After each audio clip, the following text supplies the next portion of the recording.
మీకు నచ్చిన మెనూని ఒక ప్రొడక్ట్ ఉంది ఒక సెలెక్ట్ చేసుకుంటారు. ఆ మెనూలోకి వెళ్ళినప్పుడు దానికి సంబంధించిన మొత్తం ఐటమ్స్ అన్నీ వస్తాయి.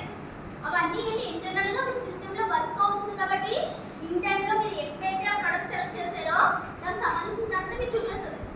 అదే అక్కడ వర్క్ చేయకుండా మీకు జస్ట్ మీరు ఇవన్నీ ఫిల్ చేస్తారు, ఓన్లీ ఐటమ్ సెలెక్ట్ చేసుకుంటారు. ఆ ప్రోడక్ట్ అని ఎప్పుడు కావాలి వర్క్ చేస్తాం ఏమవుతుందిరా మీకు కావాల్సింది ఏ షర్ట్ ఏదో ఆర్డర్ పెట్టుకుందాం అనుకున్నారు. ఓకే, దానికి సంబంధించిన బ్రాండ్లో షర్ట్స్ అన్నీ మీకు లైన్గా కావాలి. మీరు అక్కడ టైప్ చేస్తారు, సర్చ్లో టైప్ చేశారు. ఓకే, ఓన్లీ ఒకటి వచ్చింది, దానికి సంబంధించి ఏమీ రావడం లేదు. అంటే అక్కడ ఇంటర్నల్గా వర్క్ చేయకపోవడం అంటే కదా రావడం లేదు. ఇప్పుడు మీరు ఏం చేస్తారు, ఆ యాప్ అన్నది యూజ్ చేయడం మానేస్తారు. అంతేనా? అంటే ఇక్కడ అన్స్ట్రక్చర్డ్ డేటా అంటే ఓన్లీ ఎక్స్టర్నల్గా ఏదైతే ఉందో ఆ డేటా మనకి కనిపించేలా ఉంటుంది.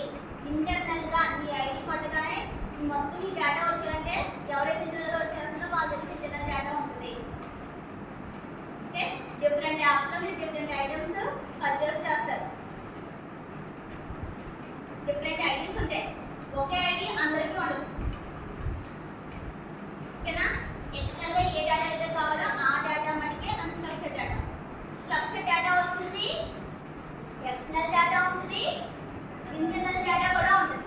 ఎక్స్టర్నల్ డేటా అంటే మీకు అందరికీ తెలుసు, customer ID, name, address, contact number, mail ID, అవన్నీ ఎక్స్టర్నల్ డేటా.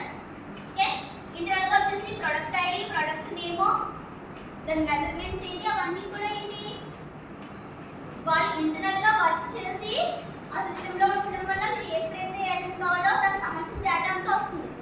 అదే వాళ్ళు వర్క్ చేయడం కానీ నేను ఫ్లిప్కార్ట్ యాప్ ఒకటే ప్రాజెక్ట్ చేసి సబ్మిట్ చేసి నీకు సంబంధం లేదని చెప్పి వాళ్ళు వదిలేస్తే ఏమవుతుంది, ఓన్లీ నీకు ఎక్స్టర్నల్ డేటా ఒకటే ఉంటుంది, ఇంటర్నల్గా చేసిన డేటా ఇది కూడా మనకు ఉండొచ్చు. నెక్స్ట్ ఏంటి, దీంట్లో మళ్ళీ సేల్స్ డేటా.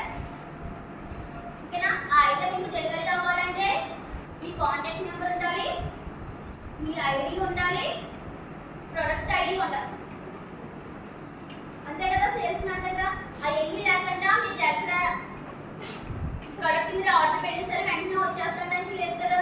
ఆ సేల్స్ మ్యాన్కి ఏ ప్రోడక్ట్ ఆర్డర్ పెట్టారో మొత్తం ఆ డీటెయిల్స్ ఉంటేనే ఆ అన్నది డెలివరీ మీకు వస్తుంది. ఓకేనా?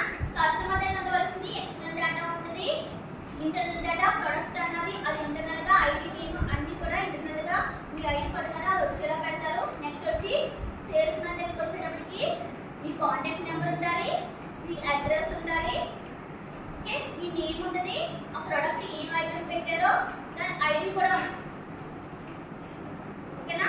ఐడి ఉండడం వల్లే ఇప్పుడు మీరు ఓటీపీ చెప్పినా సరే సేమ్ అడ్రస్కి నేను కలిసి పెట్టింది ఆర్డర్ పెట్టింది ఇచ్చింది కదా వాళ్ళు చెక్ చేసుకుంటారు. మీ ఓటీపీ చెప్తాను మీరు ఏ ఆర్డర్ పెట్టారు ఏంటన్నది ఆ స్కాన్ చేయగానే వాళ్ళకి వస్తుంది, దాన్ని బట్టి మీకు డెలివరీ చేస్తారు. ఓకేనా? డేటా మోడలింగ్ అంటే డిఫరెంట్ టైప్స్ ఆఫ్ డేటాని స్టోర్ చేసుకుంటారు. దాంట్లో మళ్ళీ మీకు అన్స్ట్రక్చర్డ్ డేటా, స్ట్రక్చర్డ్ డేటా.